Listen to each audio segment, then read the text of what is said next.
Hello and welcome to English to Experience. I'm ETETutor.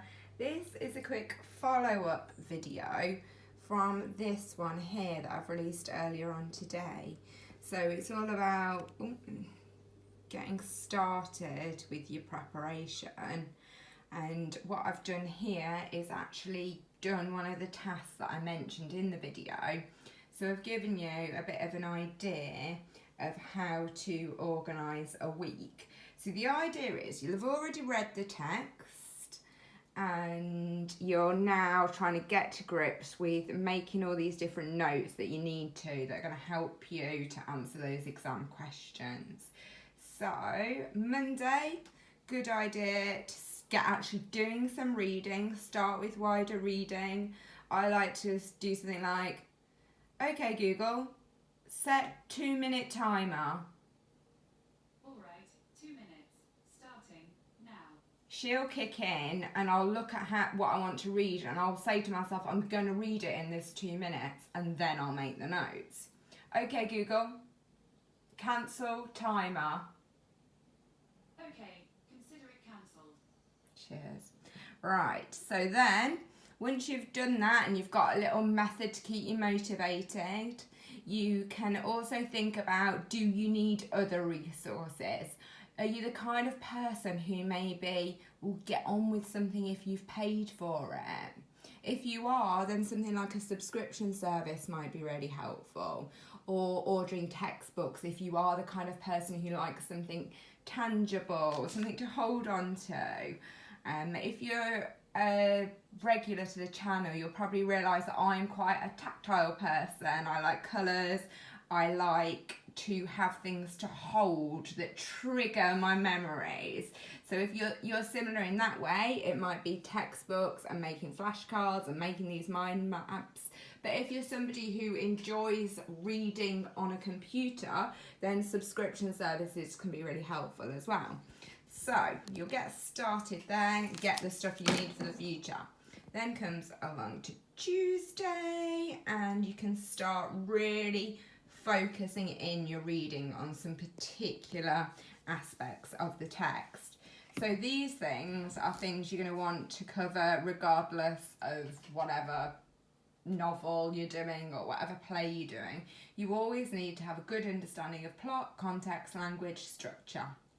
And to understand these things, you do have to have a bit of an idea about the author. I'm not suggesting by any means that you become an absolute expert on them, but if you understand their point of view, it helps you get what they're trying to do within their writing.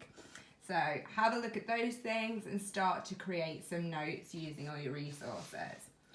Wednesday, you can, now you've done a bit of reading, I think it's a good point to hit in with videos. Sometimes if people just use videos, it's hard to absorb all that information. So make sure that they're reliable.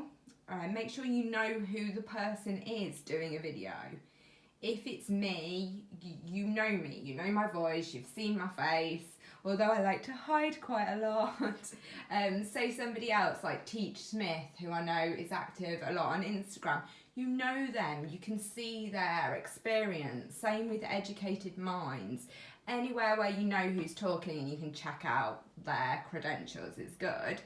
So have a look at those reliable videos, and then once you're watching, obviously making notes all the time as you go, and then going back to the actual set text as well, so your copy of A Christmas Carol or your copy of Blood Brothers, and then finding quotations to enhance your understanding of these things can be very, very helpful. So a quote about the setting perhaps when you're thinking about context, or some picked out individual words when you're thinking about language. So to go back, add detail here using quotations, making sure you know how to make your quotes pop. So I like I said earlier, I like colour, using different fonts, or even just using different types of pens can really help, and little illustrations, little images.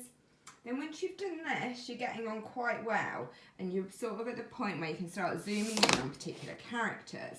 So if you've already got all your character profiles ready, as I showed you in the last video, it's really easy. And I tend to work on them a bit simultaneously with the characters, because you'll think of something about one character and then it's going to trigger a thought to do with another character. Might not work for everybody, might be information overload, but it's worth a try. Don't just think of, I can only think about Scrooge here.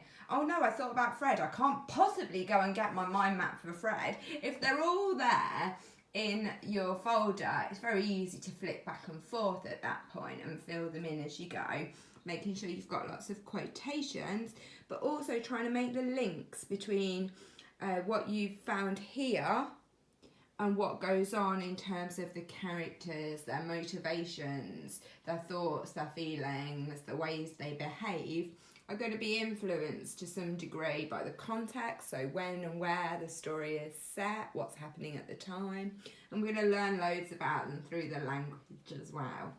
Okay, so finally a little bit of a break on Friday, a bit of a movie night. Obviously it doesn't have to be on your Friday night, it's just an idea of having something a bit more relaxing at the end of the week, because we are doing this is really about over the summer holiday, so you don't want to be too stressed out, especially after having quite a difficult year this year in 2020.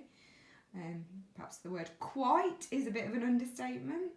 But yeah, so a movie night where you can watch a film, TV adaptation, or even a couple of different movies. There's loads of some of the texts that you do at GCSE.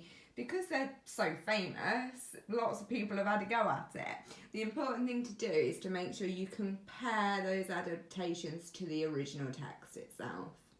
And then, if you're all done, I would suggest a bit of me time, a bit of chill time, doing something that you enjoy, because if you work constantly this whole summer because you're scared about what's going to happen come September, you're going to be pretty exhausted.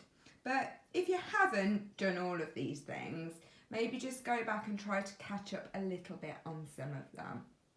Alright then, hope this has helped a little bit and you're feeling enthusiastic about this opportunity to learn independently. If you do this, you're going to find A-levels so much easier, and then if you are somebody who wants to do a BTEC, you're going to find it so much easier to manage your own time, and eventually if you want to go on to university where you've just got to get on with it, working like this will help. I found it quite easy to adjust to A-levels and to adjust to university because I'd missed quite a bit of school and I've got used to doing stuff like this on my own beforehand, so it can put you at a real advantage. Alright then, thanks as always for watching. If you haven't done so already, please check out my Dogs Trust video. All the monetisation from my channel at the moment while I'm filming is being used to save up to sponsor a dog and make a direct donation to the COVID relief fund. Alright then, thanks for watching, bye for now.